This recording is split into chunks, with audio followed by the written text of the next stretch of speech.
Thank you, Speaker Sir. It's nice to be speaking for the first time in the new House in your presence. I stand in support of the Women's Reservation Bill.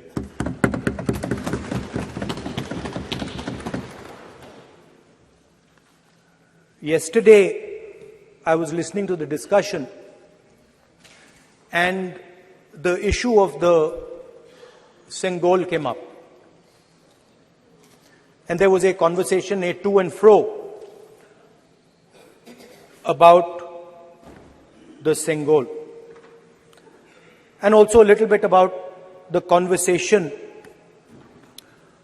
about the transfer of power from the British to the people of India. Before handing over power to the people of India, the British asked the leadership of the freedom movement, who are we going to transfer power to? And of course, there was a little bit of arrogance in this statement, because they viewed India as a poor country. And the revolutionary answer that our freedom fighters gave was, we are going to transfer power to the people of India. So we became a country that from its inception gave the vote to all our women. And this was a revolutionary thing at the time. We also gave the vote to every single community. And the vote was a mechanism of transfer of power. It was designed to further transfer power to the people of India. And if you look at the journey from independence, it's been that journey. It's been a constant transfer of power, more and more and more power to the people of India, on one side. And on the other side, the counter idea, that take away power from the people of India. This is the fight that is going on. And in fact, in many ways, it is the fight that is taking place today. Huge step forward in the transfer of power to the women of India was Panchayati Raj, where they were given reservation and they were allowed to enter the political system at scale. And this is another step. It's a big step. It is not a small step. And I'm sure everybody in this room,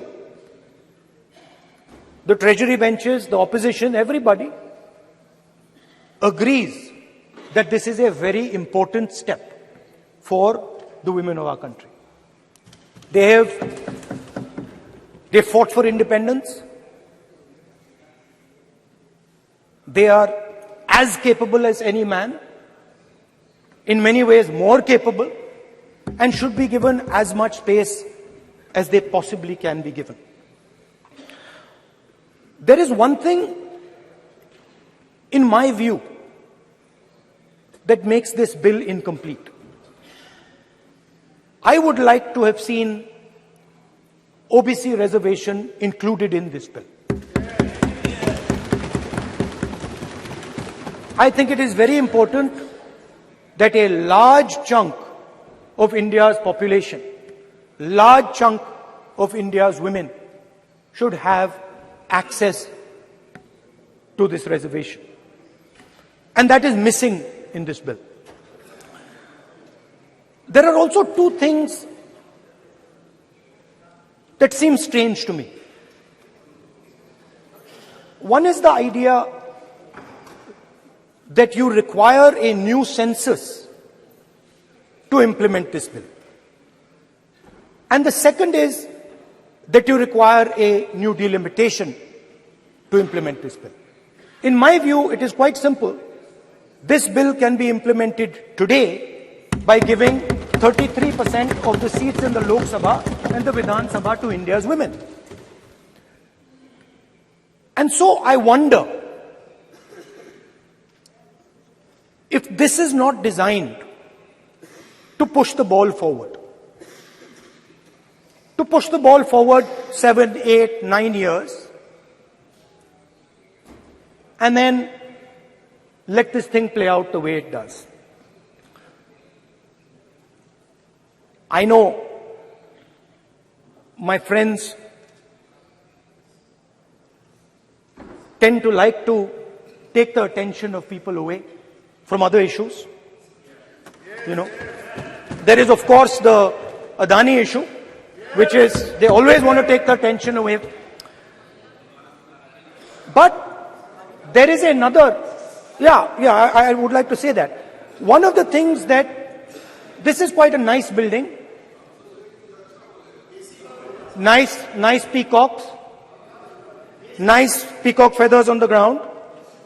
Nice peacock feathers in the chair. It's a nice, tasteful building. But frankly, I would have liked to see the President of India in this process. The President of India is a woman. She represents the tribal community, and it would have been befitting to have her visible in this transfer from one house to the other. So, one of the things that the government likes to distract from, of course, is Mr. Adani. And there is another thing that the government likes to distract everybody from. And that thing is called the caste census. For some reason, and I don't quite understand what this reason is, the moment the opposition raises the issue of caste census, the BJP tries to create a new distraction, a new sudden, event, so that the OBC community and the people of India look the other way. In my research for this speech, I took a look at the different institutions that define how our country moves forward. There are many. There is the Lok Sabha, Rajya Sabha, Vidhan Sabhas. There is the bureaucracy. There is the press. And there's the judiciary. And I looked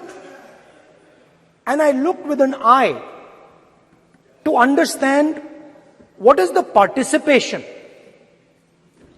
of the OBC community in these institutions.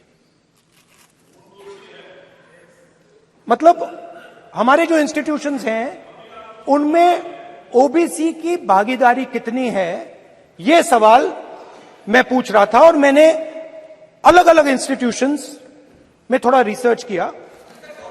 जो central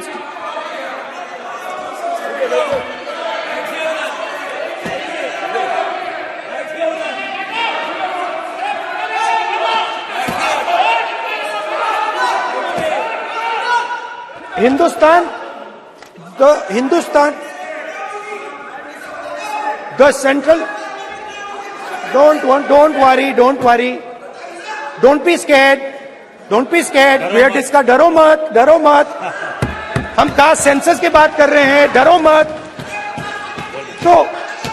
तो मैंने, I checked, simple thing I did, I said, look, what is the most important set of people in the government of India? The people who define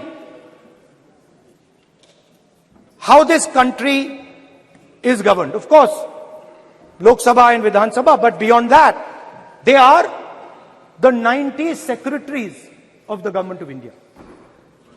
90 people, secretaries, are responsible for managing the core of the government of India. And I ask myself the question, how many of the 90 people come from the OBC community? And I was shocked and shattered by the answer. मैंने ये सवाल पूछा कि ये जो 70 secretary हैं, 90 secretary हैं, ये जो हिंदुस्तान की सरकार को चलाते हैं, जो बजट को चलाते हैं, इनमें से ओबीसी कितने हैं? नरेंद्र मोदी जी प्रधानमंत्री हैं, ओबीसी के लिए काम करते हैं। मैंने ये सवाल पूछा। मैं आपको जवाब देना चाहता हूं, हिंदुस्तान के सेक्रेटरीज 90 में से सिर्फ 3 ओबीसी से हैं। और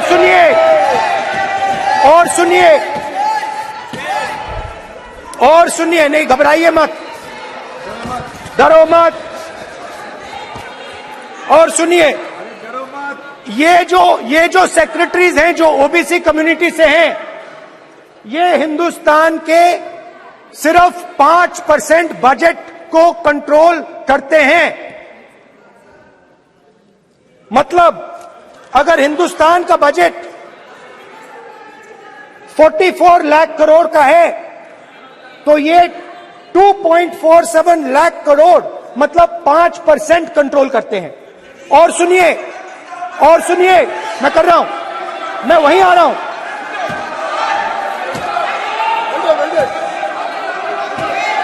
मतलब ये जो है ओबीसी की बात नहीं सुनना चाहते, ओबीसी की बात नहीं सुनना चाहते, ओबीसी की बात नहीं सुनना चाहते, ओबीसी की बात नहीं सुनना चाहते। आप ओबीसी के खिलाफ हैं, आप ओबीसी के खिलाफ हैं, ओबीसी के खिलाफ हैं। ओबीसी के अधिकार के बारे में नहीं सुनना चाहते, ओबीसी के बारे में नहीं सुनना चाहते, ओबीसी के प्रति न्याय नहीं चाहते, ओबीसी के प्रति न्याय नहीं होना चाहिए। ये सी दे नॉट शोइंग ये जो है, हाँ,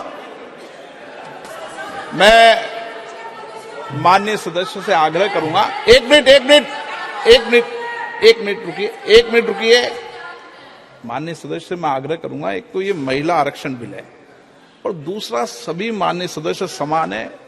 डरो मतो ये शब्द इस पार्लियामेंट में नहीं बोलना चाहिए।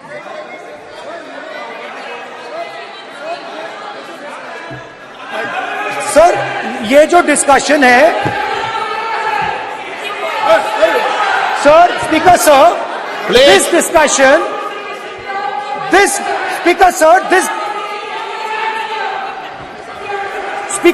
this discussion is about the transfer of power to the people of India.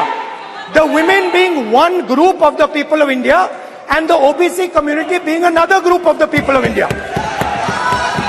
And I am elaborating that the OBCs, who number a huge percentage, have 3% of the 90 secretaries of this country and control and define 5% of India's budget.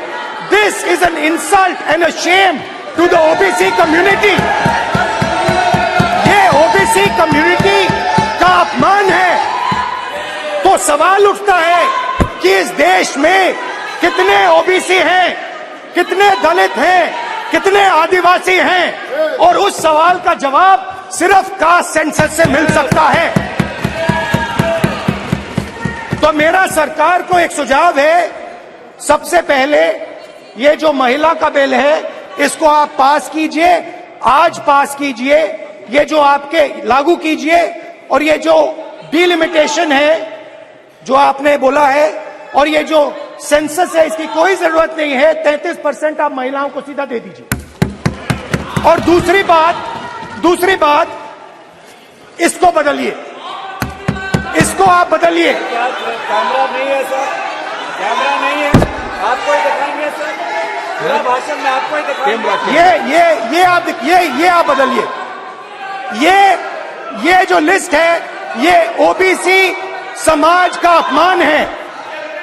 90 लोग हिंदुस्तान के secretary हैं, उनमें से 3 लोग OBC समाज के हैं, 5% budget को कंट्रोल करते हैं। तो जल्दी से जल्दी आप कास्ट सेंसस कीजिए, जल्दी से जल्दी जो हमने कास्ट सेंसस किया था उसका डेटा आप रिलीज कीजिए, और अगर आप नहीं करेंगे तो हम कर डालेंगे। Thank you. धन्यवाद।